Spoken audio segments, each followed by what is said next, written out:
ஓபிஎஸ்ஸை சேர்த்தணும் அப்படின்னு சொல்லி பிஜேபி அழுத்தம் கொடுக்கறத உங்களுக்கு சொல்றாங்க. தாங்க 100% அப்படி அல்ல. திருப்பி நான் கூட சொல்லியாச்சு. அனைத்து இந்திய அண்ணா திராவிட முன்னேற்ற கழகத்தை பொறுத்த மிகச் சிறப்பாக செயல்பட்டு கொண்டிருக்கின்ற இயக்கம். நீங்கள் சொன்ன நபர்களெல்லாம் யாரும் இந்த இயக்கத்தில் சேர்த்து கொள்ளப்படுவதாக இன்று வரைக்கும் அந்த திட்டம் எதுவும் இல்லை. எதுவுமே கிடையாது. அனைத்து இந்திய அண்ணா திராவிட முன்னேற்ற கழகம் சிறப்பாக செயல்பட்டு கொண்டு இருக்கும்போது எதுக்கு அதெல்லாம் தேவை? சட்டமன்ற தேர்தல் அந்த மாதிரி மாற்று கட்சிகள்லாம் உங்களோட வந்து இணையறதுக்கான வாய்ப்பு. அதாவது நான் சொல்கிறேன்னு, தேர்தல் அறிவிக்கப்பட்ட பிறகுதான் ஒரு நிலையாக தெரியும். அனைத்து இந்திய அண்ணா திராவிட முன்னேற்ற கழகத்தை பொறுத்த வரைக்கும் நான் அடிக்கடி சொல்லுகிறேன், கொள்கை என்பது வேறு, கூட்டணி என்பது வேறு. கொள்கை என்பது நிலையானது. கூட்டணி என்பது தேர்தல் நேரத்தில் எதிரிகளை வீழ்த்துவதற்காக வியூகம் அமைத்து வாக்குகள் சிதறாமல் ஒன்றாக சேர்த்து அதிகமான வாக்குகளை பெற்று நிறுத்துகின்ற கூட்டணியில் இருக்கிற அனைத்து வேட்பாளர்கள், பிரதான கட்சி வேட்பாளர்கள் வெற்றி பெற்று ஆட்சி அமைக்க வேண்டும். அதுதான் கூட்டணி அமைக்கிறோம்.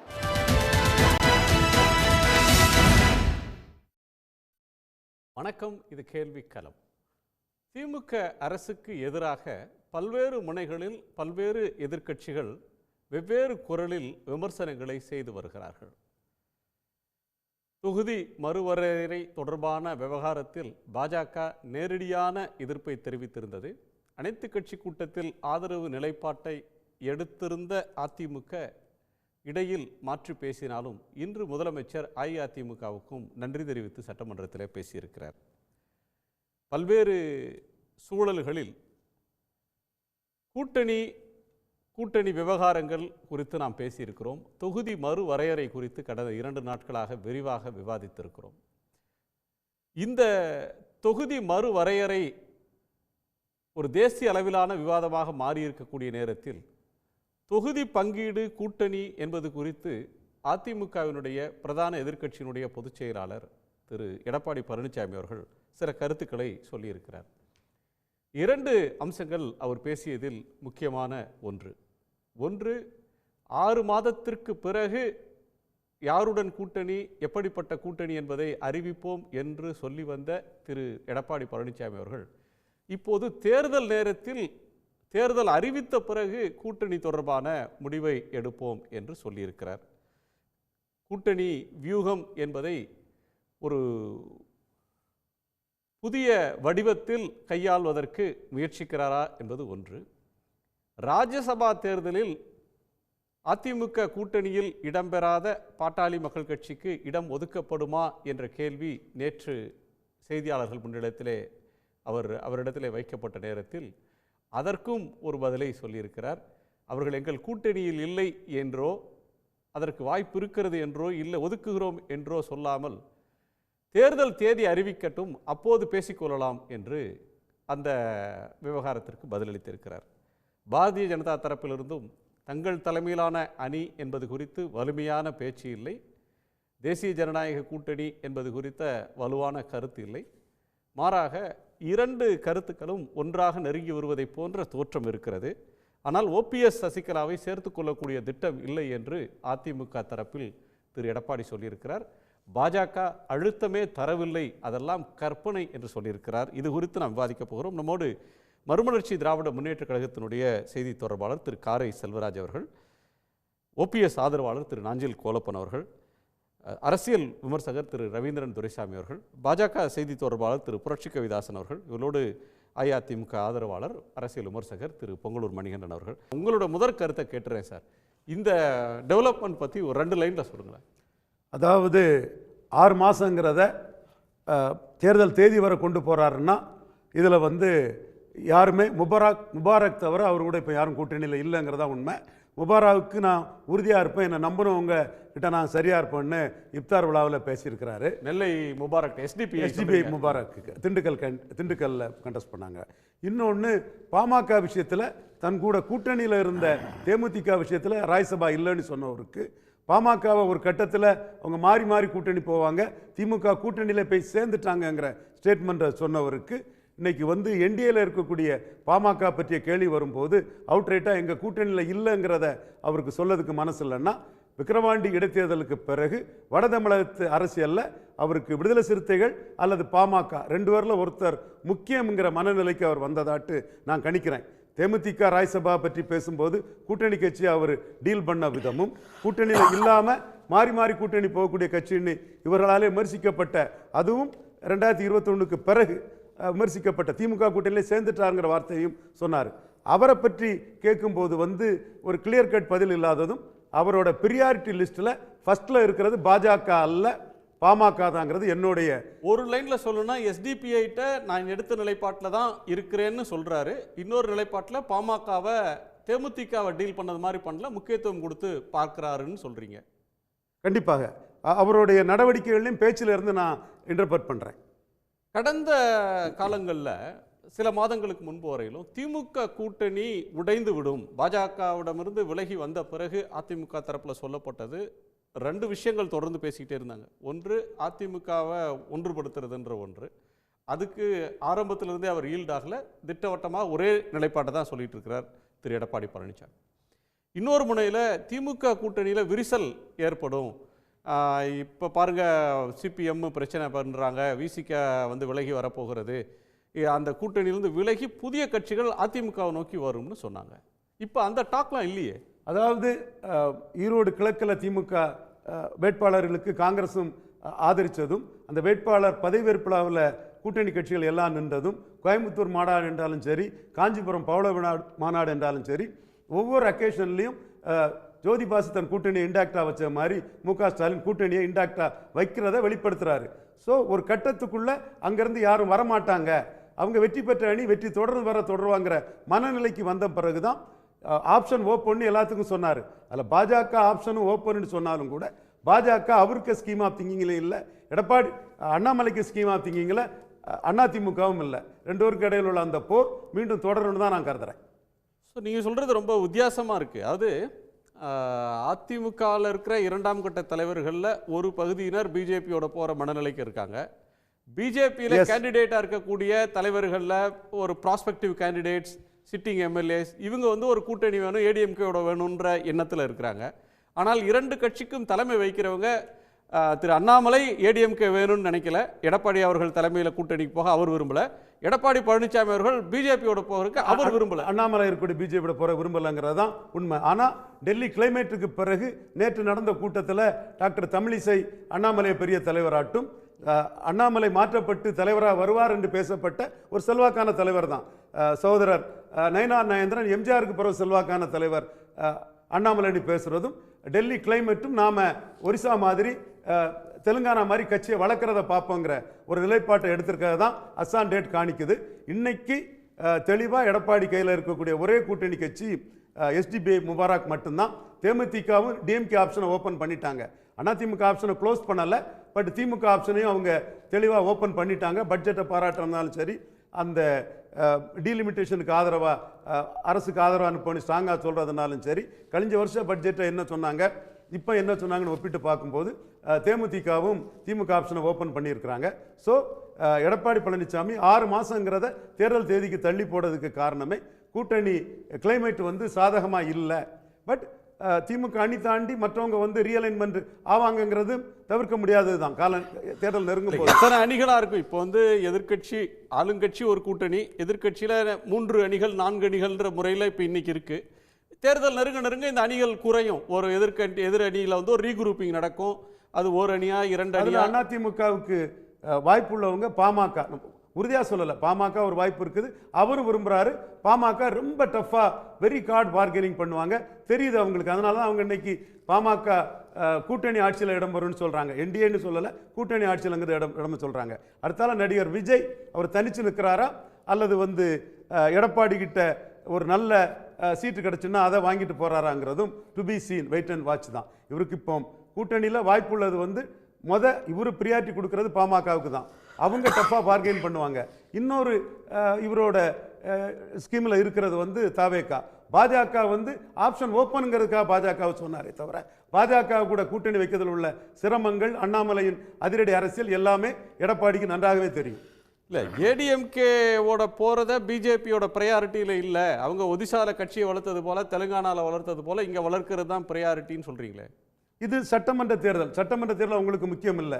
எப்படி ஐயா எடப்பாடி பழனிசாமிக்கு வந்து 2024 மக்களவைத் தேர்தல் முக்கியம் இல்லை, சட்டமன்ற தேர்தல் 26 தான் முக்கியம்னு ஐயா முடிவெடுத்து மோடி பிரதமருங்கிற ஒரு இதுக்கு அவர் வரல. அதுவும் சீட் ஷேரிங்கில் தான் பிரேக் ஆச்சு. 6 சீட்டுக்கு மேலே தரமாட்டேன்னு சொன்னார். Very tough bargainer. அவங்க 12 சீட்டு குறைஞ்சி நாங்கள் சம்மதிக்க மாட்டேன்னு சொல்லும்போது கதவு திறந்திருக்கு, சன்னல் திறந்திருக்குலாம் டெல்லியில் உள்ள முக்கிய தலைவர்கள் வந்ததும் இவர் கண்ணல் திறந்தாலும் கதவு திறந்தாலும் 6க்கு மேலே இல்லைன்னு சொல்லும்போது அவங்க ரெட்டலுக்குன்னு சொல்லும்போது அது முறிஞ்சு போச்சு.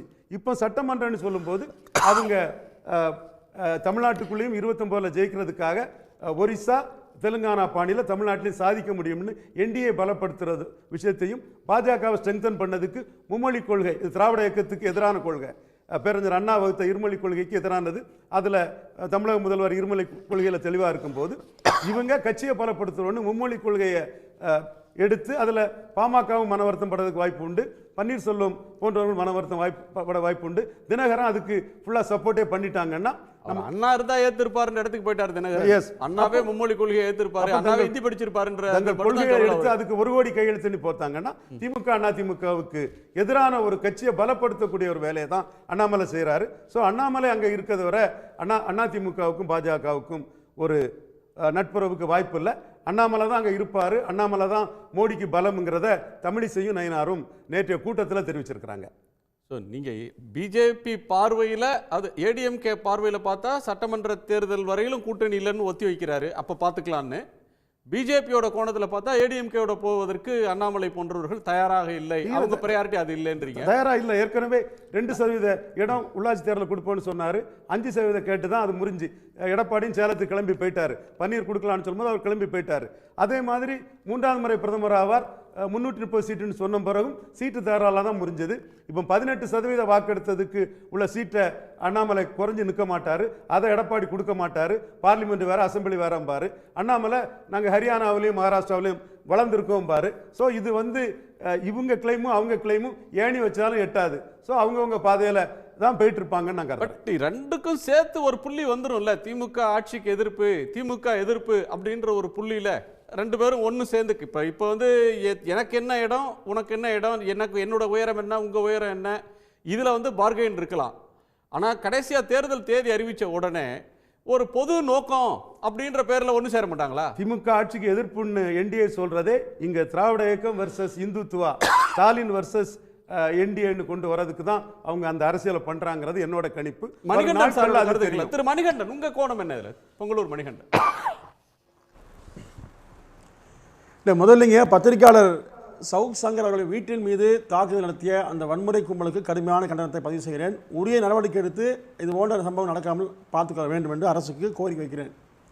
நீங்கள் எதிர்க்கட்சி தலைவர் மிக தெளிவாக அங்கே பேட்டியில் சொன்னார். நீங்கள் 6 மாதம்ங்கிறாரு அல்லது வந்து தேர்தல் நெருங்கும் போகிறாருன்னா இப்போ மக்கள் பிரச்சனை பேசணுங்க. மக்கள் பிரச்சனை தாண்டி கூட்டணி பிரச்சனை பேச வேண்டிய அவசியம் இல்லை என்பதுதான் அதிமுக பொதுச்செயலாளர் தெளிவான பார்வை.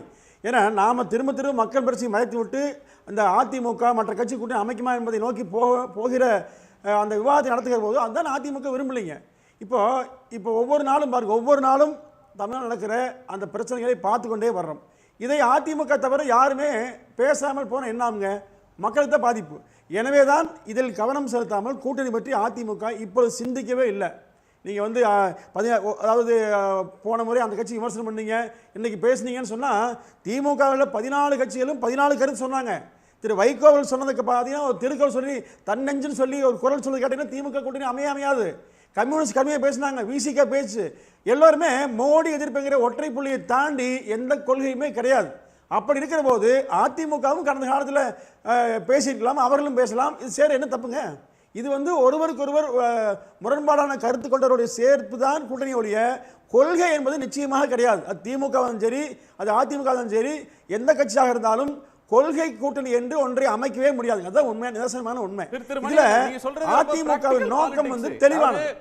கொள்கை கூட்டணி அப்படின்ற ஒன்று வந்து ஒரு லட்சிய கூட்டணி. அது வந்து கொள்கைகளில் சமரசம் கொண்டுதான் அல்லது ஒரு குறைவான ஒப்புதலோட தான் ஒரு காமன் மினிமம் ப்ரோக்ராம் மாதிரி ஒரு ஒத்த கருத்து அப்படின்ற அடிப்படையில் உருவாகிறது தான் கூட்டணி. கூட்டணின்றது சமரசம். ஆனால் கம்யூனிஸ்டுகளும் பிஜேபியும் கூட்டணி சேர மாட்டாங்க. ரெண்டுக்கும் ஒரு மதவாத எதிர்ப்பு கொள்கை, மதவாத கொள்கை அப்படின்னு ஒன்று எடுத்துட்டிங்கன்னா சேர மாட்டாங்க.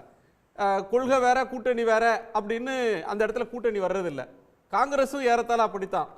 திமுகவுக்கும் அதிமுகவுக்கும் ஏறத்தாழ ஒரே கொள்கை பல விஷயத்தில், ஆனால் அவங்க எதிர் நிலை தான் எடுக்கிறாங்க. பட் கூட்டணி விவகாரத்தில் திரு ரவீந்திரன் துரைசாமி சில முக்கியமான புள்ளிகளை நடப்பு அரசியலில் சொல்றார். அதாவது இந்த நாளில் அதிமுகவுக்கு கூட்டணி அப்படின்றதுக்கு ஆப்ஷன்ஸ் குறைவு, அதனால் அதை அவர் தள்ளி போடுறாரு. தேமுதிகவை டீல் பண்ண மாதிரி பாமகவை டீல் பண்ண முடியல, அதனால அந்த இடத்துல கொஞ்சம் அவகாசம் கேட்கிறது மாதிரியான ஒரு துணி அதில் இருக்கு.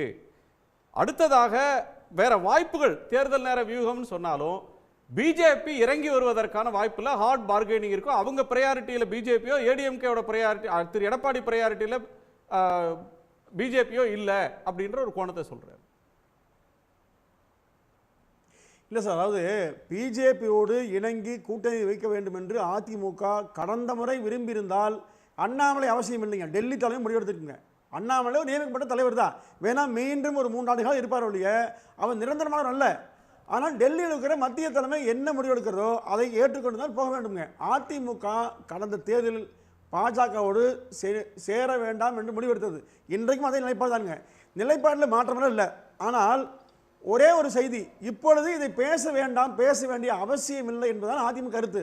ஆனால் திரும்ப திரும்ப அதை சொல்லுகிற போது அவருக்கு ஒரு அழுத்தம் வருதுங்க, அவருக்கு ஒரு சங்கடம் வருது. இப்போ நீங்கள் மத்திய அரசு அழுத்தம் தருகிறதா, பிஜேபி அழுத்தம் கொடுக்குதான்னு சொன்னால் அழுத்தம் கொடுத்தெல்லாம் அதற்கு அஞ்சு இருந்தால் அதிமுக கடந்த முறை நடந்த தேர்தலே பாருங்க, சீட்டுக்காக எப்படியெல்லாம் பொய் செய்தி போனாங்க. பொய் செய்தியில் ஒவ்வொரு சேனல்லையும் போய் தவறாக பொய்யா சொன்னாங்க. 30 சீட்டு 20 சீட்டு 15 சீட்டு அடிமையாகிட்டாங்க, மிரட்டலுக்கு பயந்துட்டாங்க, ஈடு ரைடு வந்துருச்சு. இப்போ எல்லாம் சொல்லியே அதிமுக குறித்து ஒரு தவறான புரிதலை உருவாக்குற முயற்சி நடந்ததுங்க.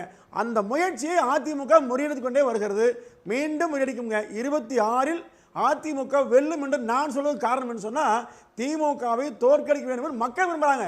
கட்சிகள் பற்றி கவலையே இல்லைங்க. 2011 அம்மா சொன்ன வார்த்தை இதே வார்த்தை. 2011 வலிமையான கூட்டணி திமுக அமைச்சதுங்க. அதிமுக யாருமே இல்லை, தேமுதிக தவிர. அம்மா சொன்ன ஒரே வார்த்தை, மக்கள் எங்களோடு தலைவர் எல்லாம் அங்கேன்னு சொன்னாங்க. அதே மாதிரி தான் தலைவர்கள் அங்கே இருக்காங்க, மக்கள் எடப்பாடியோடு இருப்பாங்க. நிச்சயமாக 2020 அதிமுக ஆட்சி அமைக்கும். அமைக்காவிட்டால் இந்த நாட்டை ஆண்டவனாலும் காப்பாற்ற முடியாது என்று ஒவ்வொரு மக்களும் தினசரி நடக்கிற இந்த அவலங்களை பார்க்குறாங்க. அந்த அவலத்தை ஏற்றுக்கொண்டு சகித்துக்கொண்டு கூட்டணி கட்சி அங்கே இருக்குமானால் அவர்களும் சேர்ந்து பழிபாபத்திற்கு ஆளாக வேண்டிய அவசியம் வருங்க. ஏன்னா 2016 திமுக திரு மணிகண்டன், ஒரு ஆட்சியின் மீதான அதிருப்தி மக்கள் மத்தியில் அவ்வளவு மேலோங்கி இருந்தா நீங்க எதிர்க்கட்சி தலைவருக்கு பின்னால், இது ஒரு வலிமையான எதிர்க்கட்சியின் பின்னால் மீதி இருக்கிற கட்சிகள் தாமா திரண்டிருப்பாங்க நேரம். அப்படியான ஒரு ஆர்கானிக் ரீகுரூப்பிங் நடக்கல. எதிர்க்கட்சி அது விரும்பி கூட்டணி சேர்றவங்களை விட ஒன்றை எதிர்ப்பதற்காக போய் கூட்டணி சேர்றவங்க அதிகம் இருப்பாங்க. பொதுவாக அமைகிற கூட்டணியே ஒன்றோடு ஒன்று சேர்றதுன்றது மோடி எதிர்ப்பு அப்படின்றதுக்காக ஒன்று சேருவவங்க அதிகம். காங்கிரஸோட இருக்கணும் அப்படின்றதுக்காக இந்தியா கூட்டணியில் சேர்ந்தவங்க குறைவு. ஸோ ஒரு காமன் கோல் இருக்கு அப்படின்னா பிஜேபி நீங்க சொல்றீங்களே திமுக ஆட்சியின் மீது அவ்வளவு அதிருப்தி இருந்தா எடப்பாடி பழனிசாமி அவர்கள் பின்னால அதிமுக பின்னால எல்லோரும் ஒன்று சேர்ந்திருப்பாங்க. ஏன் அந்த மாதிரியான ஒரு சேர்க்கை இதுவரை நடக்கலன்னு ஒரு கேள்வி. அதிருப்தின்னு சொல்றீங்களே, இத்தனை நாள் நடந்த எல்லா இடைத்தேர்தலையும் இதோ பாருங்க அதிருப்தி பயங்கரமா இருக்கு அப்படின்னு ஈரோடு கிழக்கு விக்கிரவாண்டி அதுக்கு முன்பு நடந்த தேர்தல் வரலையும் சொன்னீங்க. எந்த தேர்தலையுமே மக்கள் அப்படியான தீர்ப்பை தரலையே சார். நீங்கள் 2 உதாரணம் சொல்கிறேன். 1996 96 சசிகலா குடும்பத்தால் அதிமுகவுக்கு மிகப்பெரிய அதிருப்தி ஏற்பட்டது. அந்த காலகட்டத்தில் இதே மாதிரி தான் திமுக பக்கம் எந்த கட்சியும் வரல. திரு வைகோ, ராமதாஸ், கம்யூனிஸ்ட் கட்சி இல்ல, எல்லா கட்சிகளும் சேர்ந்து தங்கள் பாணியில அறிவிச்சு வேலை செஞ்சாங்க. ஆனா இறுதியில் யாருக்கு அந்த கூட்டணியில மூப்பனார் இருந்தார், தமாக இருந்தது இல்ல. அது கடைசி சார், கடைசி நேரத்துல தமாக வந்தது. அது கடைசியில நல்லக்கண்ணு அவர்கள் தலைமையில் இருந்த சிபிஐ இருந்தது அந்த கூட்டணியில. இஸ்லாமிய அமைப்புகள் இருந்தாங்க. அத்தோடு இல்ல சார், ரஜினிகாந்த் அவர்கள் சூப்பர் ஸ்டார் ரஜினிகாந்த் அந்த கூட்டணியை ஆதரிச்சு ஓட்டு கேட்டார் வெளிப்படையா. சார் இது எல்லாமே எப்ப பாருங்க, கடைசி நெருக்கடியில தேர்தல் தேதி அறிவிக்கப்பட்ட பிறகு நடந்த வழிய முன்பு வரை போராடியவர்கள் யாருன்னு பாருங்க. அதே மாதிரி 2010 பாருங்க, பெண்ணாகர் நிலையத்தில் நடைபெறுகிற அந்த காலம் வரையிலும் அதிமுக பக்கம் யாருமே இல்லை. திமுக பக்கம் பார்த்தீங்கன்னா எல்லாமே இருந்தாங்க. திமுக தான் வெல்லும்னே சொன்னாங்க. 2010 அதே பெண்ணாகரத்தில் மிகப்பெரிய வெற்றி திமுக பெற்றதுங்க. அதிமுக டெபாசிட் போச்சு. ஆனால் 11 தேர்தலில் திமுக அங்கேயும் தோற்று ஆட்சியே இழந்ததுங்க. இது வந்து அரசியல் இந்த மாதிரிலாம் கணிக்க முடியாது சார். அதிருப்தி என்பது மௌனமாக இயங்கிறது. இந்த மௌன அலையை நிச்சயமாக பெரிய கட்சியான அதிமுக தான் அறுவடை செய்யுங்க. மற்ற கட்சியெல்லாம் சொல்ல வேடிக்கை பார்க்க முடியும். அதிருப்தி அலை மௌன அலை வீசுது.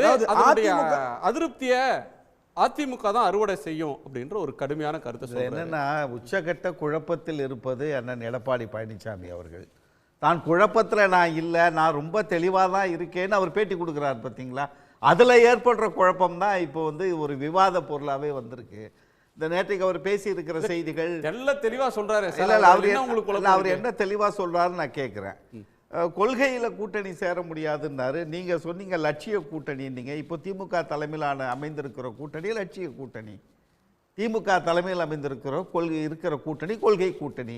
ஏன்னு ஒரு கேள்வி வரும்ல. அதில் திராவிட இயக்கத்தினுடைய சமூக நீதி, சமத்துவம், பெண்ணுரிமை, அனைவருக்குமான வளர்ச்சி, இதில் ஏதாவது கூட்டணி சேர்ந்திருக்கிற இயக்கங்களுக்கு மாற்று கருத்து இருக்கா? இவங்களெல்லாம் சேர்ந்து யாரை எதிர்க்கிறாங்க? பாரதிய ஜனதா கட்சி என்கிற ஒரு இந்துத்துவ சக்தியை, ஒரு பாசிச சக்தியை எதிர்த்து களத்தில் நிற்கிறாங்க. அரசியல் நிலைப்பாட்டில் அதிமுக தேர்தல் களத்தில் நிற்கிது, அவ்வளோதானே. பாஜக இதையெல்லாம் தவிர்த்து நிற்கிற, சமூக நீதி இல்லை, சமத்துவம் இல்லை, பெண்ணுரிமை பற்றி பேசாது, அனைவருக்கும் சமமான வளர்ச்சியை பற்றி பேசாது. இதெல்லாம் பேசாத பாஜக கூட நீங்கள் கூட்டணி சேருவது என்பது அது எப்படி சாத்தியமாகும் என்று ஒன்று. ரெண்டாவது, நாம் யார் என்று எதிரி என்று தீர்மானிக்கிறோமோ அந்த எதிரிகளை நம்ம மையப்படுத்தி தான் கூட்டணி அமைக்கணும்னு பேசுகிறார். இப்போ பேட்டியில் கொடுத்துருக்கிறது. யார் எதிரி? ஒரு திராவிட இயக்கத்திற்கு யார் எதிரியாக இருக்க முடியும்? அரசியல் எதிரியாக நீங்கள் திராவிட முன்னேற்ற கழகத்தை நீங்கள் அதிமுக தொடங்கிய காலத்திலிருந்து திமுகவை ஒரு அரசியல் எதிரியாக, ஒரு விரோத மனப்பான்மையோடு, ஒரு சகோதரனா கூட அடுத்த கட்சிக்காரன் கூட பழகக்கூடாத இடத்திற்கு நீங்கள் நகர்த்தி கொண்டு வந்திருக்கிற அரசியல் உங்களுடையது. அரசியல் எதிரி களத்திலே சந்திப்பது என்பது வேறு.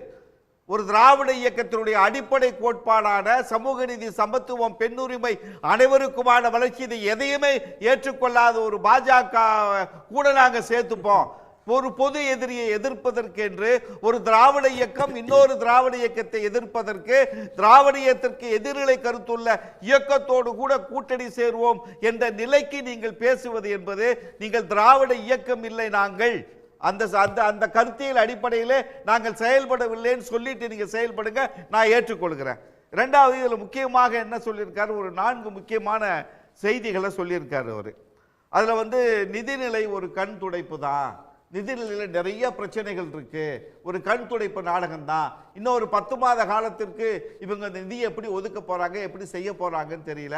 அவர் நிதிநிலை அறிக்கையை முழுதாக படிக்கவில்லை என்பதும், இந்தியன் எக்ஸ்பிரஸ்லையும் டைம்ஸ் ஆஃப் இந்தியாவிலையும் வட மாநிலத்தில் இருக்கிற பத்திரிகைகள் எல்லாம் புகழ்ந்து பேசி இந்திய நிதிநிலை அறிக்கை கூட தமிழகத்திலிருந்து கற்றுக்கொள்ள வேண்டும் என்கிற அளவிற்கு பொருளாதார வல்லுநர்கள் இன்றைக்கு மையத்திலே பேச ஆரம்பித்திருப்பது என்பது ஒரு நாட்டினுடைய பொருளாதார வளர்ச்சி. திமுக ஆட்சியில் அந்த பொருளாதார வளர்ச்சி தான் மக்களுக்கான வளர்ச்சி, மக்களுக்கான வளர்ச்சி தான் பொருளாதார வளர்ச்சி. அப்ப எப்படி ஒரு இந்த மாநிலத்தில் வளர்ச்சியே இல்லை, எங்களுக்கு ஓட்டு போடுவாங்க, எங்க கூட அணி சேருவாங்கன்னு எப்படி பேசுவீங்க? அவர் சொல்லக்கூடிய கருத்து, நீங்க வந்து பட்ஜெட்டோட சிறப்புகளை சொல்றீங்க, பட்ஜெட்டை பாராட்டி ஊடகங்கள் எழுதியிருக்கிறாங்க, வடக்க இருக்கிறவங்களும் பாராட்டுறாங்க. அவர் சொல்வது திமுக ஆட்சியின் மீது திமுகவோட கூட்டணி கட்சிகள் இருக்கலாம், ஆனால் மக்கள் அதிமுக பின்னாடி இருக்கிறாங்க, சமுதாயத்தில் வந்து திமுகவுக்கு எதிராக வந்து ஒரு ஆட்சிக்கு எதிராக ஒரு எண்ணம் இருக்குது, அது வாக்காக வெளிப்படும். இப்போ வந்து கூட்டணிலாம் போடணும்னு இப்போ அவசியம் இல்லை, கடைசி நிமிஷத்தில் போட்டால் கூட மக்கள் ஓட்டு போட்டுருவாங்கன்ற ஒரு இதை சொல்லுங்கள். சட்டம் ஒழுங்கு சீர்குலைந்து விட்டதுங்கிறத தவிர வேற என்ன ஒரு 6 மாசமா எடப்பாடியார் பேசிட்டு இருக்காரு? சட்டம் ஒழுங்கு சீர்குலைவு என்பதை பற்றி மட்டும்தான் இது வரைக்கும் பேசிட்டு இருந்திருக்காரு. வேற என்ன வளர்ச்சியை பற்றி பேசினாரு? பெண்கள், இளைஞர்கள், மாணவர்கள், ஒட்டுமொத்தமாக ஒவ்வொரு குடும்பத்திலையும் ஒருத்தருக்கு ஒரு நாட்டினுடைய நலத்திட்டங்கள் சென்று சேர்கிற அளவிற்கு ஒரு மாநில அரசு செயல்பட்டு கொண்டிருக்கிற பொழுது நீங்கள் சட்டம் ஒழுங்கு என்கிற ஒற்றை புள்ளியில் இருந்து தானே உங்கள் அரசியல் பார்வையை நகர்த்துறீங்க. அதுல இருந்து வெளியில வாங்க. திமுக அரசினுடைய திட்டங்களை குறை சொல்லுங்க. இலவச பயணம், மாணவிகளுக்கு 1000, பசங்களுக்கு 1000 ரூபாய் கொடுக்கிறது, இன்னைக்கு கொடுத்திருக்கிற திட்டங்கள், இல்லம் தேடி கல்வி, இல்லம் தேடி மருத்துவம், இது போன்றது ஒரு புதுமையான திட்டங்களை நிகழ்த்தி இன்றைக்கு வந்து ஒரு ஹியூமன் இண்டெக்ஸ்ல ஒரு 13 துறைகளில் இந்தியாவிலேயே முதன்மை மாநிலமாக வந்திருக்குது திமுக. நாங்கள் சொல்லும்போது அதை மறுத்து பேசுங்க. அந்த 13 ஹியூமன் இண்டெக்ஸ்ல நீங்கள் சொல்லுவது தவறு.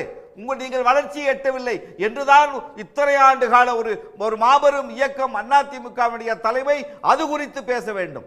உடனே வந்த உடனே சட்டம் ஒழுங்கு, இன்றைக்கு நான் இருக்கிறேன் நாளைக்கு இருப்பேனான்னு எனக்கு தெரியாது. ஒரு தலைவர் பேசுற பேச்சா? நான் இதுல எதை நான் சொல்ல மாட்டேன்னு கேட்டீங்கன்னா, அதிமுக ஆட்சி காலத்தில் சட்டம் ஒழுங்கு சரியாக இருந்ததா என்ற கேள்வியை நான் வைப்பது இல்லை. எல்லா மாநில ஆட்சிகளிலும் சட்டம் ஒழுங்கு குறைபாடுகள் இருக்கும்.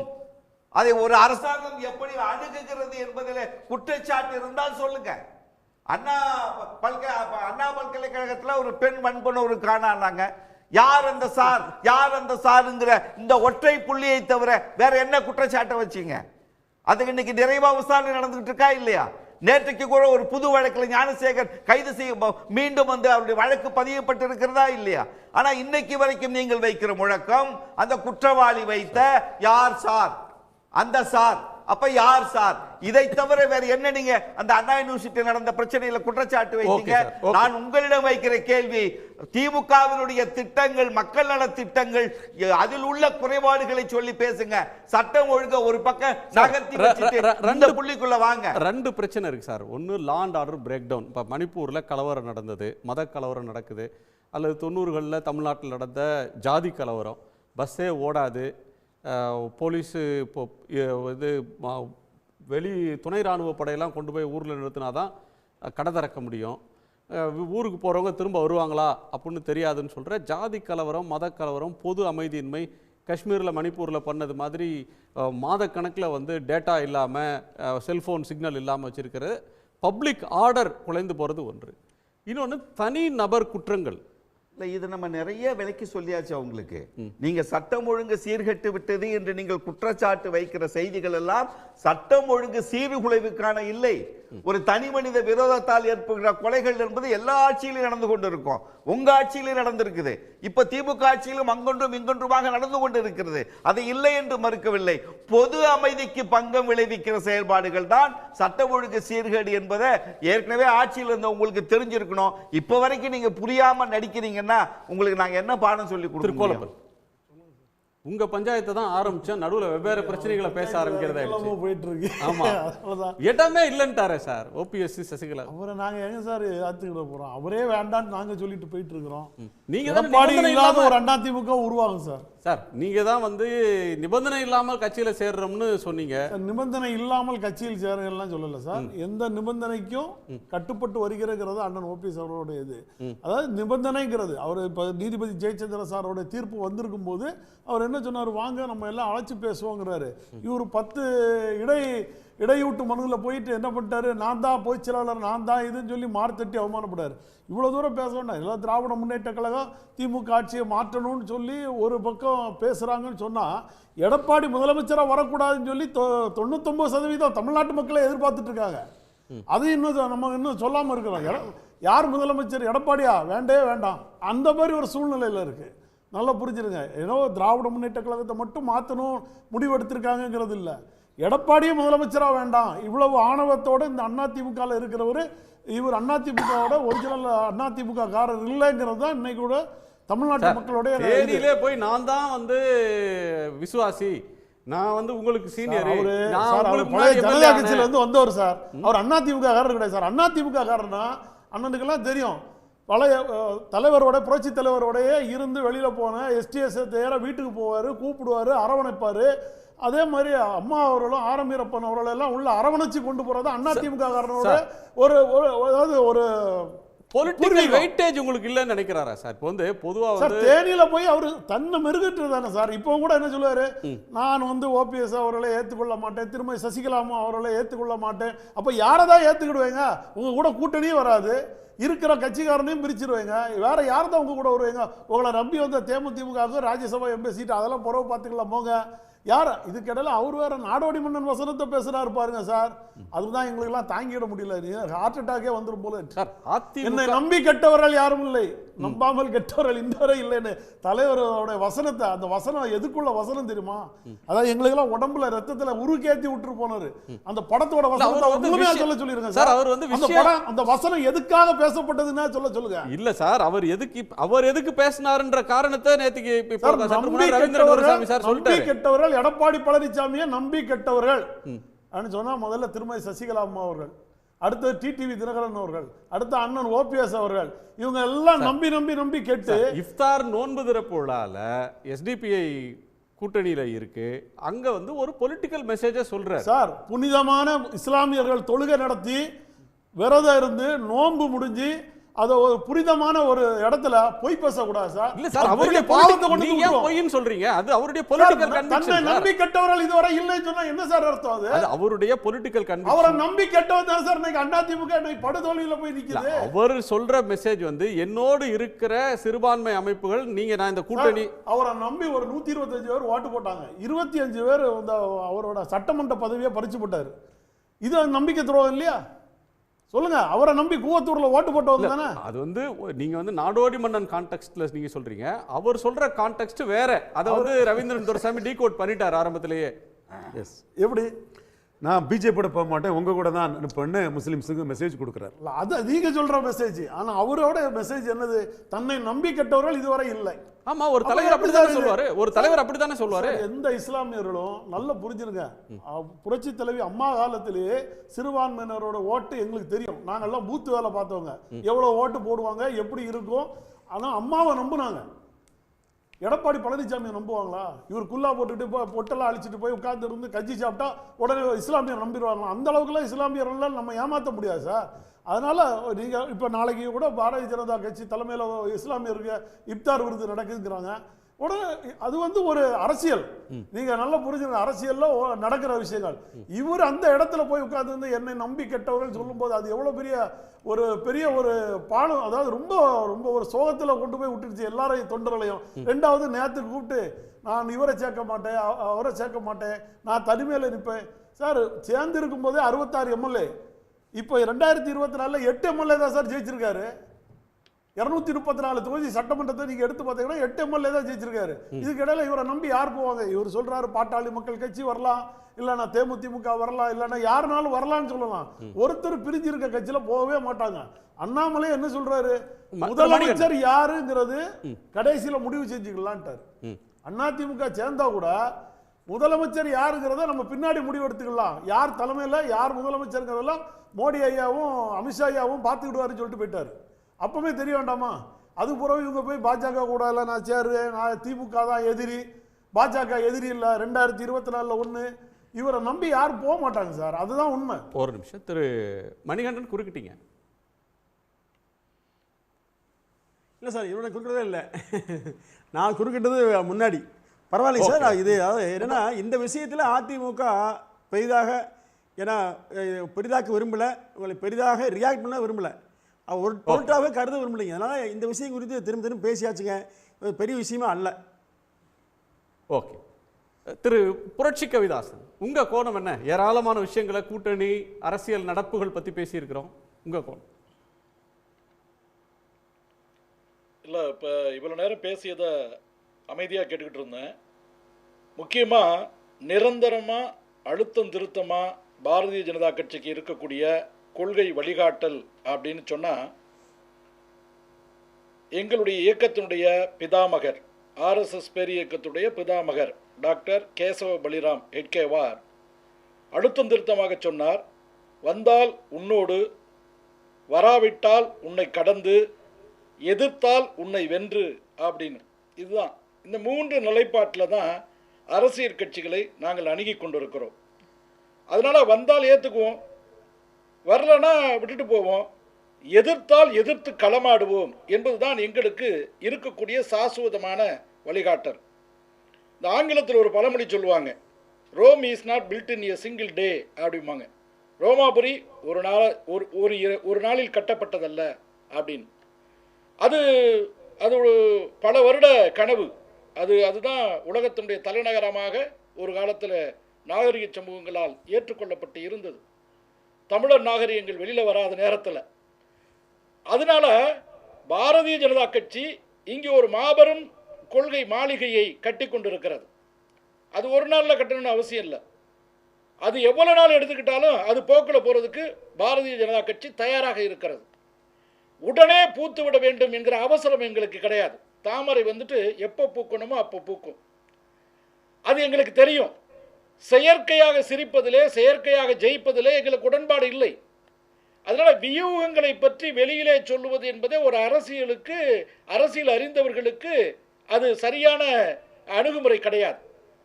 சொல்ல முடியாதது தான் வியூகம். நான் சக்கர வியூகம் வகுத்திருக்கிறேன் என்று பறையறிவித்தால் அவன் சக்கர வியூகத்தை உடைப்பதற்கு என்ன வியூகம் என்று அவன் இல்லைனாலும் வியூகம் இருக்குன்னு சொல்லலாம் சார். அது இல்ல அதனால இல்ல நீங்க தெளிவா இல்ல நாங்க தெளிவாக இருக்கிறோங்க. நாங்க தமிழ்நாட்டில் இந்த கடந்த கழகங்களுடைய ஆட்சியில் தமிழ்நாட்டில் தேசிய நீரோட்டம் எப்படி தேங்கி போய் சாக்கடையா முடைநாட்டம் அடித்துக் கொண்டிருக்கிறது என்பதை மக்களிடம் எடுத்துச் சொல்கிறோம். அது மாதிரி தமிழ் மொழியை வைத்து பிழைப்பு நடத்திவிட்டு இன்றைக்கு தமிழ்நாட்டை ஆங்கில நாடாக மாற்றி இருக்கக்கூடிய இந்த கழகங்களுடைய செயலை அம்பலப்படுத்துகிறோம். தமிழ்நாட்டில் 2000 ஆண்டுகளுக்கு முன்பே கல்லுண்ணாமை என்கிற அதிகாரம் இருக்கிறது. ஆனால் இங்கே இன்னைக்கு டாஸ்மார்க் உடைய சொர்க்கபுரியாக ஈரல் நோயாளிகள் பழைய பஞ்சாயத்து சார். பாண்டிச்சேரியில உங்க கூட்டணியில் இருக்கிற பாண்டிச்சேரியில 4 நாளைக்கு முன்னாடி தான் சார் புதிய மதுபான ஆலை தயாரிக்கிறதுக்கு அனுமதி வழங்கப்படும் சொல்லி இருக்கிறாரு. பாண்டிச்சேரி நீங்களாவா? சங்க காலம் திருவள்ளுவர் எல்லாம் என்ன பாண்டிச்சேரி நீங்களா எழுதியிருக்காரா? இல்ல குணா சார் நியாயமா பேசுங்க சார். பாண்டிச்சேரியும் கோவா இது மாதிரி எல்லாம் பிரெஞ்சு காலனியில இருந்தது. உங்களுக்கு தெரியும், பிரெஞ்சு காலனியில அது அனுமதிக்கப்பட்ட ஒன்று. அங்க வந்து திருவள்ளுவருடைய கல்லுண்ணாமை அங்க வீரர்களுக்கு எப்படி சாராயம் இல்ல சாராயம் அனுமதிக்கப்பட்டிருக்க. நீங்க கொட்டு உரையக்கூடிய பனிமலையில சியாச்சின் மலைத்தொடர்ல அப்படியே 6 மணி நேரம் உட்கார்ந்து அவனை பனி மூடிக்கிறோம். அந்த அளவுக்கு மோசமான உறைபனியில பணியாற்றக்கூடியவர்களுக்கு சில விஷயங்கள் தேவைப்படுகிறது. அதை மருந்தாக பயன்படுத்துகிறார்கள். நீங்க மருந்து கூட நீங்க விஷம் கூட சில நேரத்தில் மருந்தாகும். அது மாதிரி பயன்படுத்துவது பாண்டிச்சேரிக்கு வாங்கன்னா நீங்க வந்து பனிப்பிரதேசத்துக்கு போறீங்க. மிலிட்டரியில குடுக்கறத யார் சார் தப்பு சொன்னாங்க? மதுவிலக்குனா இந்தியா முழுக்க ஒரு கொள்கையை பேசுங்க. தமிழ்நாட்டுல மதுவிலக்கு வேண்டும் அப்படின்னு சொன்னா இந்தியா முழுக்க ஒத்துக்கிறீங்களா? மகாராஷ்டிரால மதுக்கடைகளை மூடுறதுக்கு பிஜேபி கவர்மெண்ட் தயாரா? உத்தரப்பிரதேசல மதுவிலக்கு இன்னைக்கு இருக்கா? உங்க ஆட்சியில் இருக்கிற மத்திய பிரதேச ராஜஸ்தான்ல வந்து அது இருக்கா? பீகார்ல இருக்குல்ல சார்.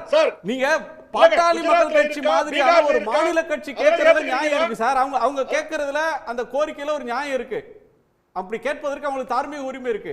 ஒரு அகில இந்திய கட்சி நீங்க தமிழ்நாட்டுல மதுவிலக்கு வேணும், பாண்டிச்சேரியில மதுவிலக்கு இருக்காது. தமிழ்நாட்டுல மதுக்கடைகளை மூடணும், ஆனா நீங்க வந்து மும்பையிலயும் டெல்லியிலயும் லக்னோலயும் அகமதாபாத்லயும் அலகாபாத்லயும் வந்து மதுக்கடைகளை திறப்போம் அப்படின்னு பிஜேபி சொன்னா என்ன சார்? ஸ்டேட்டுக்கு ஒரு ஸ்டாண்ட் எடுப்பீங்களா சார்? இல்ல தமிழ்நாட்டுல மட்டும்தான் சார் படிக்கிற பிள்ளையெல்லாம் குடிக்கிற பிள்ளையாய் போயிருச்சு. என்ன சார் டேட்டா இருக்கு? போற போக்குல சொல்றீங்க. எல்லா கல்வி கூடங்கள்லயும் கஞ்சா புழக்கம் என்ன டேட்டா இருக்கு சார்? தமிழ்நாட்டுல மட்டும் தான் சார் ஹெராயின் புழக்கம் இருக்கு. என்ன சார் டேட்டா? தமிழ்நாட்டுல மட்டும் தான் சார் சட்ட ஒழுங்கு கெட்டு குட்டிச்சோரா நீங்க பாம்பே பெங்களூரு டெல்லிக்குலாம் போகலன்னு நினைக்கிறேன். இளம் வயதில் குடிப்பதை ஊக்குவிக்க கூடாது. இளம் வயதுல குடிக்கிறது கவலைக்குரிய ஒன்று. அது தமிழ்நாட்டுல மட்டும் இருக்கிறதாவும் அப்படியே தலைவிரித்து இருக்கிறதாவும் நீங்க சொல்றது ஒரு பூதாகரமான ஒரு கற்பனை. அதிகபட்சமான ஆல்கஹாலிக் பேஷண்ட் தமிழ்நாட்டுல இருக்காங்க. தேசிய நீரோட்டத்தில் இவங்க இணையவே இல்லை திமுக, அதை எதிர்க்கிறேன்னு சொன்னார். முதல்ல இந்த தேசிய நீரோட்டம் என்பது பற்றியான புரிதல் உங்களுக்கு இல்லை என்பதுதான் குறைபாடு. யார் ஹெக்டேவரை பற்றி பேசிட்டு கோல்வால்கரை பற்றி பேசிட்டு இன்றைக்கு இருக்கிற ஆர்எஸ்எஸ் தலைவர்களுடைய சொல் கேட்டு நடக்கிற பாஜக கட்சியில் இருந்துக்கிட்டு நீங்கள் தேசிய நீரோட்டம் பற்றி பேசக்கூடாது. உங்களுக்கும் இந்த தேசத்திற்குமான சம்பந்தம் என்ன இருந்தது? சுதந்திரத்திற்கு முன்னால் உங்களுக்கும் இந்த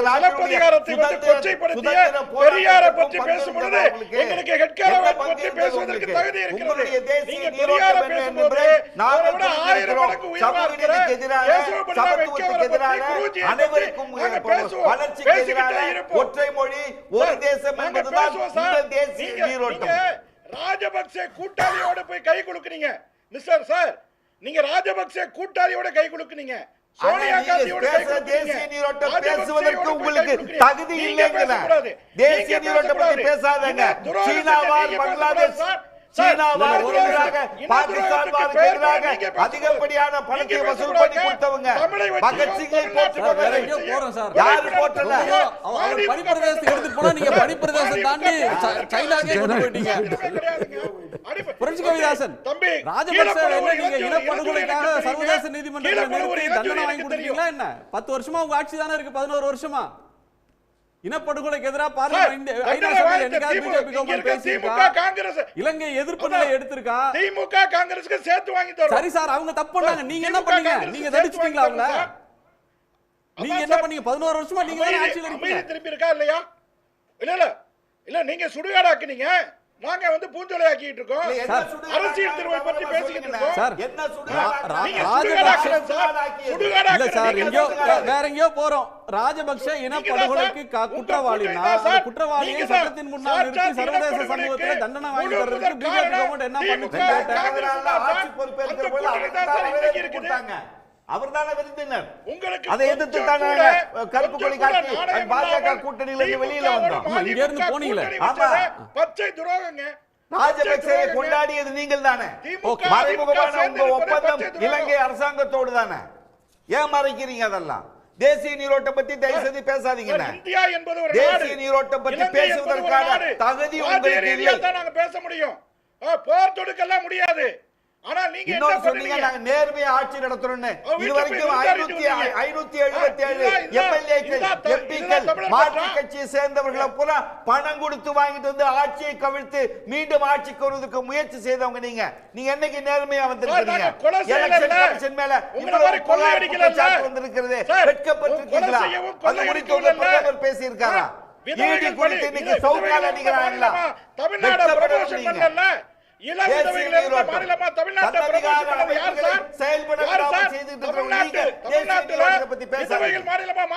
பேசக்கூடாது. நீங்க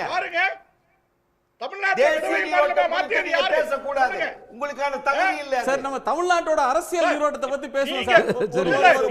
தமிழர் நீரோட்டத்தை பத்தி பேசுவதற்கு உங்களுக்கு தகுதி கிடையாதுங்க. அததான் எதிர்த்து போறாங்க. தமிழ்நாட்டோட அரசியல் நீரோட்டத்துக்கு வருவோம். நீர் ஓட்டம் எந்த பாதையில போகுது? இந்த நீங்க ஆங்கில அடிமைகள். பன்னீர்செல்வம் சசிகலா மேட்டர்லாம் நாங்க பொருட்படுத்துறதே இல்ல. ஓபிஎஸ் இந்த சமாச்சாரத்தெல்லாம் நாங்க அது அவங்க பண்ற விமர்சனத்துக்கு பதில் கூட சொல்ல தயாரா இல்லைன்ற இடத்துக்கு ஏடிஎம்கே போகுது. இல்லை, உள்கட்சி அரசியலில் தன்னை ஸ்டெபிலைஸ் பண்ணுங்கிறதுல எடப்பாடி தெளிவாக இருக்கிறாரு. இவங்க வந்து ஒவ்வொரு கட்டத்திலையும் அவருக்கு சீனியராக இருந்தவங்கள உள்ள சேர்க்கும்போது வந்து லீடர்ஷிப்பில் வந்து நாளைக்கு சேத்தம் புறவே கட்சியில் இருக்கக்கூடிய மாவட்ட செயலாளர்கள் வந்து அவங்களுக்கு கூடுதல் முக்கியத்துவம் கொடுக்கக்கூடிய ஒரு சூழ்நிலை. அது தொடர்பாக பிரச்சனை வரும்போது வந்து ஒற்றை தலைமை எண்ணி போனவர் வந்து மீண்டும் இந்த மாதிரிப்பட்ட ஒரு முடிவு எடுக்கக்கூடிய வாய்ப்புகள் அவரை பொறுத்தவரையில் இல்லைங்கிற அவரோட கருத்து, அவரோட ரெப்ரசன்டேட்டிவ் கருத்தை நான் அந்த வகையில் தான் அவர் செயல்படுவார்னு நானும் கணிக்கிறேன்.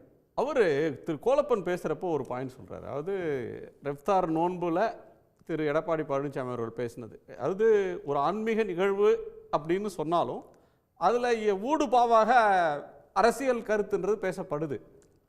அவர் ஒரு முக்கியமான ஒரு நிலைப்பாட்டை தான் எடுத்திருக்கிறாரு. திரு பழனிசாமி தான் எடுத்த ஸ்டாண்டில் இந்த நிமிடம் வரையிலும் பிஜேபியோட கூட்டணி இல்லை, எதிர்காலத்தில் இல்லைன்னு ஏற்கனவே சொன்ன ஸ்டாண்டை தான் அங்கே நேற்று ரீட்ரேட் பண்ணார் அப்படின்னு புரிஞ்சுக்கலாம்ல. கண்டிப்பாக அவர் வந்து பிஜேபியோட கூட்டணி வைக்கிறதுல சீட் ஷேரிங்கிலே பிரச்சனை வரும். அவர் ஏற்கனவே விரும்பாமல் தான் 26லையும் கூட்டணி இல்லை, இன்னும் 24ஆம் ஆண்டே சொன்னார். இப்போ அவருக்கு என்னென்னா பிஜேபி ஆப்ஷனை க்ளோஸ் பண்ணால் மற்றவங்கள்ட்ட பேரம் பேசுகிறதுக்கு ரொம்ப டஃப்பாக இருக்கும். ஸோ அந்த ஒரு ஆப்ஷன்ஸை ஓப்பனாக வச்சாதான் எந்த கட்சிக்கும் வந்து தான் விரும்பக்கூடிய கட்சிகளோட பேரத்தை பேசுறதுக்கு வசதியாக இருக்குங்கிறதுக்காக பிஜேபி ஆப்ஷனை ஓப்பன் பண்ணியிருக்காரே தவிர. மணிகண்டன் சார் சொன்னது நீங்கள் சொல்கிறதுலையும் எனக்கு ஒரு சின்ன செய்தி என்ன இருக்குன்னா, நீங்கள் வந்து இப்போதே கமிட் பண்ணால் பேரம் கூட இருக்கிறவங்க வலிமையாக கேட்பாங்க, கூடுதலாக கேட்பாங்க, அதுக்கு இணங்கி போகிற மாதிரி ஆகிடும், அந்த நெருக்கடி அவருக்கு இருக்கலாம், அதனால் அது தள்ளி போடுறாருன்னு சொல்கிறீங்க. பொதுவாக ஒரு ஆட்சிக்கு எதிரான கூட்டணியினுடைய ஆளுங்கட்சியும் சரி எதிர்க்கட்சி கூட்டணி அமைச்சாலும் சரி, தேர்தல்லாம் அறிவித்த பிறகு தான் நம்பர்ஸ் பேசுவாங்க. எத்தனை இடம், எந்த இடம் அப்படின்றதெல்லாம் தேர்தல் நெருக்கத்தில் நடக்கும். ஆனால் ஜாயிண்ட் மூமெண்ட், ஒரு ஒரு ஒரு சேர்ந்த பயணம், ரெண்டு இப்போ எஸ்டிபிஐயும் ஏடிஎம்கே இருக்குன்னா அவங்க ஒன்று சேர்ந்து பயணிச்சாதான் அந்த அலையன்ஸ் வந்து ஒர்க் ஆகும். இப்போ ஏடிஎம்கேவும் பிஜேபி இருக்காங்கன்னா ஒன்று சேர்ந்து பயணிச்சாதான் அந்த ரெண்டு கட்சியோட தொண்டர்களும் களத்தில் ஒன்றா வேலை செய்வாங்க. அதுக்கு அந்த இல்லை, அதுக்கு எஃபோர்ட் அவசியம் இல்லையா? அதுக்கு வந்து ஹோப் இல்லை, அந்த மற்ற கட்சிகளுக்கு ஹோப் இல்லை. ஏன்னா தொடர் தோல்வியில் இருக்கிறதுனால ஒரு நம்பிக்கையிலானாலும் அவங்க வரல. நீங்கள் திமுக அணியில் எல்லாரும் இருக்கிறாங்கன்னா, நான் ஏற்கனவே 24லே சொன்னது தான், வெற்றி பெறது வரை அந்த வெற்றி பெற்ற அணி தொடரும். இன்னைக்குள்ள அரசியலில் அக்குமுலேட்டிங் பவர்ங்கிறது ரொம்ப முக்கியமானது. ஸோ அங்கே பவர் கிடைக்குது. ஸோ அது கேரண்டி இருக்கனால அவங்க எல்லாருமே நிற்கிறாங்க. நீங்கள் வந்து கூட்டணி ஆட்சியில் பங்குன்னு சொன்னபோது கூட அதை பற்றி கவலைப்படாமல் நாங்கள் எம்எல்ஏ ஆனால் போதுங்கிற அடிப்படையில் தான் யாருமே அதை கண்டிஷனாக போடலை. அந்த வகையில் அதிமுகவும் கூட்டணி ஆட்சியில் பங்குங்கிறதுல ஈல்டாகலை. அதையும் நாம் அக்செப்ட் பண்ணி தான் பேசணும். இன்னைக்கு அவர் ஒத்துக்கலையா கூட்டணி ஆட்சின்ற ஒண்ணுக்கு? அப்படி ஒத்துக்கிடாத அதிமுக கிட்ட தான் டாக்டர் ராமதாஸ் வந்து 2026 நாங்கள் பாட்டாளி மக்கள் கட்சி கூட்டணி ஆட்சியில் பங்கு பெறுவோம்னு பேசுறாருன்னா, அவர் வந்து அதிமுக கூட்டணியில், திமுக கூட்டணியில் விடுதலை சிறுத்தைகள், காங்கிரஸ் எல்லாம் எங்களுக்கு உள்ள இடத்தை தந்தா போதும், ஆட்சியில் பங்குலாம் இல்லைன்னு அவங்க இருக்காங்கல்ல, அந்த மாதிரி அதிமுக கூட்டணி எதிர்பார்ப்பாங்கன்னு சொல்லக்கூடிய கட்சியான, முக்கிய கட்சியான பாமகவே இல்லை. அவரும் நம்மளை மீறி இந்த அரசியல் பெயராது, எடப்பாடி நம்மகிட்ட வந்து தான் தீரணுங்கிற அடிப்படையில் தான் டாக்டர் ராமதாஸ் இருக்கிறாரு. அதற்குரிய நம்பிக்கையை எடப்பாடி பழனிசாமி தேமுதிகவை டீல் பண்ண விதத்தில், கூட்டணி கட்சியான தேமுதிகவை டீல் பண்ண விதத்திலையும், கூட்டணியில் இல்லாமல், இன்னும் சொல்ல போனால் அவர் வார்த்தையிலே அவர் சொல்லலை, அவங்க கட்சிக்காரங்க சொல்ல போனால் எங்ககிட்ட ராஜ்யசபா வாங்கிக்கிட்டு என்டிஏல போயிட்டாங்கன்னு சொல்லப்பட்ட பாமக அவர் டீல் பண்ணக்கூடிய விதத்தையும் பார்க்கும்போது பாமகவுக்கு பார்கெனிங் கூடியிருக்குங்கிறது வந்து அது பிடிக்குதோ பிடிக்கலையோ ஏற்றுக்கொள்ள வேண்டிய ஒரு விஷயமா தான் இருக்கு. நீங்கள் இந்த மாதிரி சொன்னாலும் திரு புரட்சி கவிதாசனுடைய கோணத்தை கேட்கறது முக்கியம். திரு புரட்சி கவிதாசன், நீங்கள் வந்து கூட்டணி ஆட்சி அப்படின்ற ஒன்றை பாமக முன்னிபந்தனையாக வைக்குது. தேர்தல் நெருக்கத்தில், தேர்தலுக்கு முன்பு இது வரைக்கும் வரல ஏடிஎம்கே கன்சிடர் பண்ணாத ஆப்ஷனை ஏடிஎம்கேவோட தான் கூட்டணின்னு பிஎம்கேவும் சொல்லலை. அடுத்து நாங்கள் இருக்கிற கூட்டணி ஆட்சியை பிடிக்கும், அந்த ஆட்சி கூட்டணி ஆட்சியாக இருக்கும் அப்படின்றதான் பாமக இதுவரையிலையும் சொல்லிட்டு இருக்கிற ஒரு ஸ்டாண்ட். பிஜேபியும் கூட்டணி ஆட்சி அப்படின்ற ஒன்று தான் பேசுதா இப்போ? இல்லை, பாரதிய ஜனதா கட்சியுடைய பண்பாடே அசுரபலத்தோடு பாரதிய ஜனதா கட்சியுடைய நாடாளுமன்ற உறுப்பினர்கள் கிடைத்த பொழுதும் கூட்டணி ஆட்சி தான், அதில் கொஞ்சம் பின்தங்கிய பொழுதும் கூட்டணி ஆட்சி தான். நம்முடைய பாலு மகாத்மா வாஜ்பாயுடைய ஆட்சியின் போதும் கூட்டணி ஆட்சி தான், 100 நாளில் கவுந்த போதும் கூட்டணி ஆட்சி தான், 13 நாளில் கவுந்த போதும் கூட்டணி ஆட்சி தான், 13 மாதத்தில் கவுந்த போதும் கூட்டணி ஆட்சி தான்.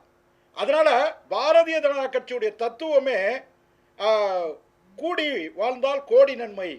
வெவ்வேறு கருத்துக்கள் இருக்கலாம், வெவ்வேறு ரசனைகள் இருக்கலாம், ஒரு இணக்கமான இந்தியாவை, ஒரு ஒருமைப்பாடு அப்படிங்கிறதுக்கு உன்னதமான ஒரு உதாரணமாக பாரதிய ஜனதா இருக்கிறது, இருந்து கொண்டிருக்கிறது, இருக்க போகிறது. அந்த அடிப்படையில் தான் யார் வந்தாலும் ஏற்றுக்கொள்வது. ஆனால் எங்களுடைய மைய இலக்கிலிருந்து நாங்கள் துளியும் பிசக மாட்டோம். நீங்கள் பாருங்கள், தேசிய கல்விக் கொள்கையை அத்தனை பேர் எதுக்குறீங்க, அது தவறு, ஏழை மக்களுக்கு இழைக்கப்படுகிற அநியாயம்னு சொல்லி 1 கோடி கையெழுத்து மட்டுமல்ல, நேற்றைக்கு மலைக்கோட்டை மாநகரில் பல்லாயிரக்கணக்கான பேர் கூடி கொட்டி முழங்கி இன்றைக்கு எவ்வளவு பெரிய பிரகடனத்தை எங்களுடைய தலைவர் அண்ணாமலை வெளியிட்டு இருக்கிறார். நீங்க வந்து அமமுகவை தவிர இன்னொரு கட்சி, உங்க கூட்டணியில இருக்கிற எந்த கட்சியும் மும்மொழி கொள்கையை ஏத்துக்கல சார். அமமுக மட்டும்தான் இன்னைக்கு வந்திருக்கு. இன்னமும் பாட்டாளி மக்கள் கட்சி கவலையே இல்ல சார், இந்த கொள்கையை ஏத்துக்கல. ஒரு பக்கம் மும்மொழின்னு சொல்லிட்டு இன்னொரு பக்கம் 4 மொழியா ப்ரோமோட் பண்றீங்க. நேத்துக்கு பேசின திருச்சியிலே புதிய விமான நிலையத்தை திறந்து வச்சுட்டு சமஸ்கிருதத்துல கல்வெட்டு வச்சீங்க. அது என்ன கொள்கை சார்? மும்மொழியா 4 மொழியா சார்? ஏன் சமஸ்கிருதம் இல்ல, சமஸ்கிருதம் தீண்டதாக சமஸ்கிருதத்துக்கும் திருச்சிக்கு என்ன சார் சம்பந்தம்? அரசாங்கத்துடைய இந்த மொழியா? ஆதி மொழிகள்ல அழகான மொழி இல்லையா? ஏங்க உங்க இல்ல உங்க தாயை மதிங்க, உங்க தாயை மதிங்க. ஆனா அடுத்தவங்களுடைய தாயை அவமதிக்காதீங்க. ஹிந்தியும் இங்கிலீஷும் ஆபீஷியல் லாங்குவேஜ். இந்த காமெடில கூட ஒரு நியாயம் இருக்கு. ஒன்றிய அரசாங்கத்துடைய விமான நிலையம்னு சமஸ்கிருதத்துல இதுக்கு முன்னாடி எந்த காலத்துலயும் வச்சதில்லை சார். ஏன் வைக்கிறீங்க சமஸ்கிருதத்துல? ஏன் சமஸ்கிருத இல்ல, சமஸ்கிருதத்துல அரசியல் சாசனத்தை எழுதலான்ட்டு அம்பேத்கர் சொல்லும்போது இனிச்சதா? சமஸ்கிருதம் இந்தியாவின் தேசிய மொழியாக்கணும்னு அம்பேத்கர் சொன்ன போது இனிச்சதா சார்? சமஸ்கிருதத்துக்கு என்ன தகுதி இல்ல? தமிழை விட சார் அம்பேத்கர் இந்துக்களை பத்தி என்ன சொன்னார் சொல்லுங்க. உலகத்துல அம்பேத்கர் இந்து மதத்தை பத்தி என்ன சொன்னார்? சமஸ்கிருதம் அம்பேத்கர் மகாபாரதத்தை பத்தி என்ன சொன்னாருன்னு பேச முடியுமா உங்களால? அம்பேத்கர் மகாபாரதத்தை பத்தி என்ன சொன்னாரு, ராமாயணத்தை பத்தி என்ன சொன்னாரு, இதெல்லாம் பேசுவீங்களா? அம்பேத்கர் இந்து மதத்தை விட்டு ஏன் போனாருன்னு பேசுவீங்களா? அம்பேத்கர் பௌத்தத்தை ஏன் தழுவினாருன்னு பேசுவீங்களா? இந்துவா சாக மாட்டேன் அம்பேத்கர் சொன்னார், அதை பேசுவீங்களா? இல்ல இல்ல இல்ல இல்ல இல்ல அம்பேத்கர் வந்து தன்னை இந்து தான் சொல்லல சார், இந்துஸ் அதர்ஸ் தான் சொல்றாரு. இந்துக்களை விவாதம் வந்து சார் சார் நான் கேக்குறது, மக்கள் வரிப்பணத்துல கட்டின ஒரு விமான நிலையத்துக்கு யாருடைய அனுமதியோட என்ன பிரசிடென்ஸ் இருக்கு சொல்லுங்க? சான்ஸ்கிரிட்ல நீங்க வைக்கிறது கல்வெட்டு வைக்கிறதுக்கு அம்பேத்கர் என்ன சொல்றாங்கிறது விவாதம் சார். வப்போம் சார், இந்தியாவுடைய ஆதி மொழிகள் அத்தனையும் வளர்ப்போம் சார், இந்தியாவுடைய தேசிய மொழிகளுடைய பூங்காவாக இருக்கும் சார். என்ன பண்ணுங்கிறீங்க? இல்ல சார், அத்தனை மொழி இந்தியாவுக்கு தேசிய மொழி இல்ல, முதல்ல வந்து திருத்திக்கங்க. இந்தியாவுக்கு தேசிய கொடி உண்டு சார், இந்தியாவுக்கு தேசிய கொடி உண்டு, தேசிய பறவை உண்டு, ஆனா தேசிய மொழி கிடையாது. அபிஷியல் லாங்குவேஜ் ரெண்டு தான். அரசியல் சட்டம் அங்கீகரிச்ச 22 மொழிகளையும் நீங்க சமமா நடத்தணும்னா உருது இந்திய மொழி தானே சார்? நீங்க வந்து சமஸ்கிருத இந்திய மொழின்னு சொல்றீங்களா? உருது இந்திய மொழி தானே? உருதுல வைப்பீங்களாங்க? உருதுல எங்கயா கல்லோட் வச்சிருக்கீங்களா நீங்க? ஏன் உருதுல இந்துஸ்தானி சார்? இந்துஸ்தானி என்ன சார்? இந்துஸ்தானி என்ன சார்? பாதி வார்த்தை நீங்க எங்க வச்சிருக்கீங்களா சார்? நீங்க மும்மொழின்னு பேசிட்டு சமஸ்கிருதத்தை ப்ரோமோட் பண்ணிட்டீங்க. திருச்சியில கத்து கொடுக்கறாங்க சார், உருது தான் சார் கத்து கொடுக்கறாங்க. தமிழ்நாட்டுல இருக்கிற மதரசாவுல தமிழ்நாடு அரசு கத்து கொடுக்குது சார். நீங்க ராஜஸ்தான்ல மாத்தி விட்டீங்களா? ராஜஸ்தான் மத்திய பிரதேசத்துல அரபி கத்து கொடுக்கறாங்க, அரபி கத்து கொடுக்கறாங்க. அதையெல்லாம் உங்களால எதுக்க முடியல. ஏன் எதுக்கணும்? ஏன் எதுக்கணும் சார்? அரசாங்க செலவுல சமஸ்கிருதத்துல திருச்சியில விமான நிலையத்தை கட்டிட்டு சமஸ்கிருதத்துல கல்வெட்டு வச்சீங்களா? ஏன் வச்சீங்கன்னு கேட்டா அது என்ன பிரசிடென்ஸ் இருக்கு? எதற்காக கேக்குறது? ஒரு நிமிஷம், திரு மணிகண்டன் வேற ஒரு சேனலுக்கு போக விரும்புறாரு. நான் மணிகண்டனுடைய நிறைவு பார்வையை கேட்டுறேன். கூட்டணி ஆட்சி சார்ந்த நெருக்கடிகள். ஒரு நிமிஷம் சார், கூட்டணி வியூகம், கூட்டணி ஆட்சி, பிஜேபியோட ஸ்டாண்ட் கூட்டணி ஆட்சி. நேற்றைக்கு திரு எடப்பாடி அவர்கள் பேசினது நம்பியவர்கள் கெட்டு போய்விட மாட்டார்கள் அப்படின்னு ஒரு பொலிட்டிக்கல் மெசேஜை நேற்று சொன்னது யாருக்கான மெசேஜ் சார்? இல்லை சார், அதிமுக மிக தெளிவாக இருக்குங்க. அதாவது எந்த காரணத்தை கொண்டும் அதிமுகவை பொறுத்தவரையில் கூட்டணி ஆட்சிங்கிற பேச்சுக்கு இடமில்லை, அது தெளிவாக இருக்குது. காங்கிரஸ் திமுக கூட அம்மையார் இந்திரா காந்தி காலத்தில் 117 117 ஆளுக்கு பாதி நின்னாங்க. ஆனால் அதிமுக அந்த மாதிரி என்றைக்கும் முயற்சி எடுத்ததில்லை, என்றைக்கும் அந்த மாதிரி குறைவான சீட்டு வாங்கினதும் இல்லை. அதனால் அதிமுகவின் பாதையும் தெளிவான பாதை. ஆனால் காரை செல்வராஜ் அவர் தெளிவான ஒரு கருத்து சொன்னார். அதாவது லட்சிய கூட்டணின்னு சொன்னார்.